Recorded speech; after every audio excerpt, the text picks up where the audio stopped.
പശ്ചിമേഷ്യ വീണ്ടും ഒരു വലിയ യുദ്ധത്തിന്റെ വക്കിലാണ്.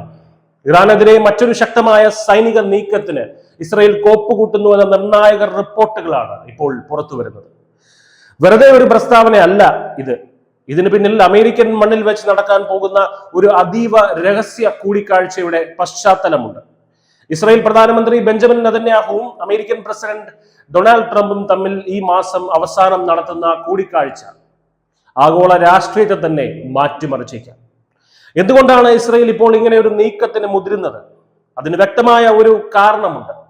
ഇറാന്റെ ബാലിസ്റ്റിക് മിസൈൽ പദ്ധതിയുടെ വ്യാപ്തി വർദ്ധിക്കുന്നത് തങ്ങളുടെ നിലനിൽപ്പിന് തന്നെ ഭീഷണിയാണെന്നാണ് ഇസ്രായേൽ ഉറച്ച് വിശ്വസിക്കുന്നത്. ഇറാന്റെ മിസൈൽ ഉൽപാദന കേന്ദ്രങ്ങൾ തകർക്കാൻ സൈനിക ആക്രമണം അനിവാര്യമാണെന്നാണ് ഇസ്രായേൽ ഉദ്യോഗസ്ഥർ നൽകുന്ന സൂചന.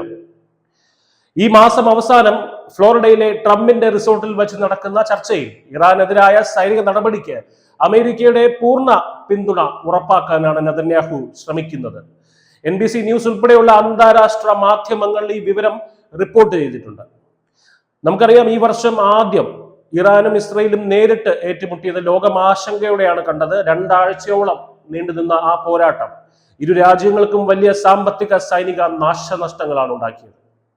അന്ന് അമേരിക്ക ഇറാനിൽ നടത്തിയ വ്യോമാക്രമണത്തിലൂടെ കാര്യങ്ങൾ ഒരു പരിധിവരെ നിയന്ത്രണത്തിലായെങ്കിലും ഇറാന്റെ പുതിയ മിസൈൽ പരീക്ഷണങ്ങൾ ഇസ്രയേലിനെ വീണ്ടും ഇപ്പോൾ പ്രകോപിപ്പിച്ചിരിക്കുകയാണ്. പഴയതുപോലെ ഒരു ചെറിയ തിരിച്ചടിയല്ല, മറിച്ച് ഇറാന്റെ ആണവ മിസൈൽ പദ്ധതികളെ പൂർണ്ണമായും തകർക്കുന്ന തരത്തിലുള്ള ഒരു നീക്കമാണ് ഇസ്രയേൽ ഇപ്പോൾ ലക്ഷ്യമിടുന്നത്. ഈ ചർച്ചയിൽ ഈ ഒരു വിഷയം മാത്രമല്ല ഉള്ളത്.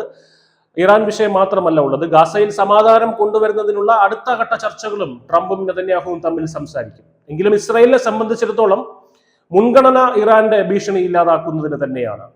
തന്റെ ഫ്ലോറിഡയിലെ റിസോർട്ടിലേക്ക് നെതന്യാഹുവിനെ സ്വാഗതം ചെയ്തുകൊണ്ട് ട്രംപ് ഈ കൂടിക്കാഴ്ച സ്ഥിരീകരിച്ചിട്ടുണ്ട്.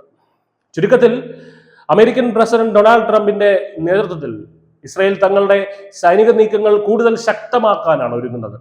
ഇറാനെതിരെയുള്ള ഈ പുതിയ നീക്കം യുദ്ധത്തിലേക്കാണോ അതോ പുതിയൊരു നയതന്ത്ര സമ്മർദ്ദത്തിലേക്കാണോ നയിക്കുക എന്ന് വരും ദിവസങ്ങളിൽ നമുക്കറിയാം. News desk, news India Malayalam.